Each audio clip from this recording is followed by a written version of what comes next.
So here we are at Sebastiani Winery, where we're going to talk about our 2006 Carnero Chardonnay. I'm here with Mark Lyons, the head of winemaking, who's going to take us through the winemaking process for this wine.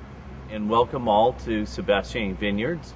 And this is the latest in state-of-the-art in gentle handling of the Chardonnay fruit.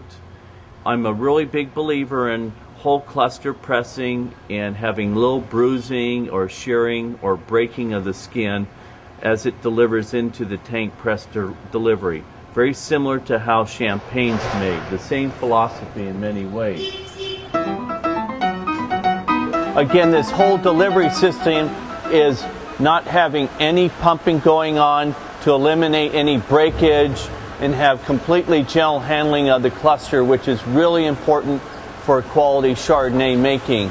What happens is they come over here, and you can see from this belt, they're going on another belt. And here, all we're doing is choosing which tank press to put them in. Anyway, it's in the press, and then the next cycle is going to be when it gets tank pressed, and then the juice flows into our tall settling jacket, which is what we'll be seeing now. We have a very specialized program where we're actually doing very minimal of tumbling and handling to again get very low solids. The solids have settled down, and then what we're doing is racking off the solids. Probably Burgundy is my greatest influence for Pinot Noir and for Chardonnay.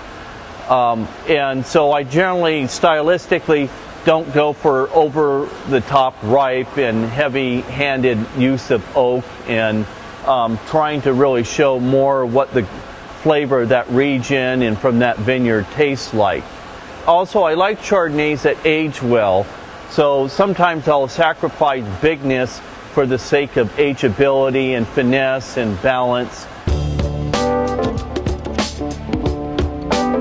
So here we are in the barrel fermentation area. This is where we take the Chardonnay that has just been racked off its juice solids and either has been yeasted or not been yeasted, warmed up, and then we put it into the barrels. Here at Sebastiani, and particularly with the 06 Chardonnay vintage, which was a lighter vintage, we didn't get grapes up to big maturity levels, so we got them into what I would call more mid-maturity, and so I decided to craft a little bit more of a Chardonnay toward a white Burgundy. And a lot of times the style I'll choose is more vintage dependent. If I have a richer, riper vintage, let's say an 04, for example, for Sonoma County, I'll use a little higher percent of new barrel as opposed to 1-year-old. We have for our Carnero Chardonnay program, we use a specific cooper who we feel is the most compatible with that fruit. It's my favorite cooper. It's called Francois Frere, and these are made in Burgundy. I generally go for a more heavy toast because I want more of that hazelnut, more of that creme brulee characteristics from that wood. I've been to this factory before. I've visited with them and met the family. Their family has been coopering for 2 or plus generations in Burgundy and Saint-Romain, just in the Côte de Beaune. And they're very consistent with their quality.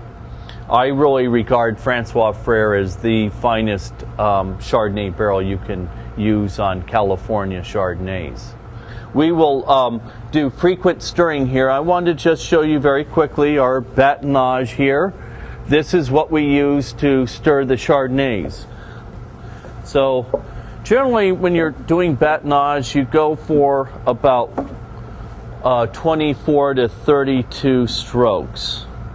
So this would be considered 1 stroke, 2 stroke, 3 stroke, 4 stroke. So we will take our reserve lots, and just like I'm doing now, we will stir them twice a week for about 6 to 8 weeks consecutively in order to derive some of this richness at that time. It's really the magical time in Chardonnay's evolution to really do the sur lie and to really get impact from the lees itself.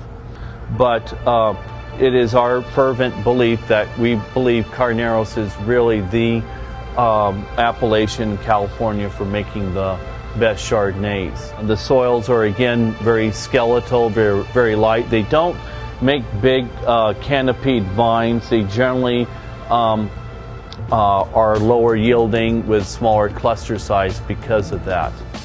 This wine, I think, is really very much maybe a postmodern example of Chardonnay making in California, where we have some of the traditional flavors that you would get in style approach to a white Burgundy.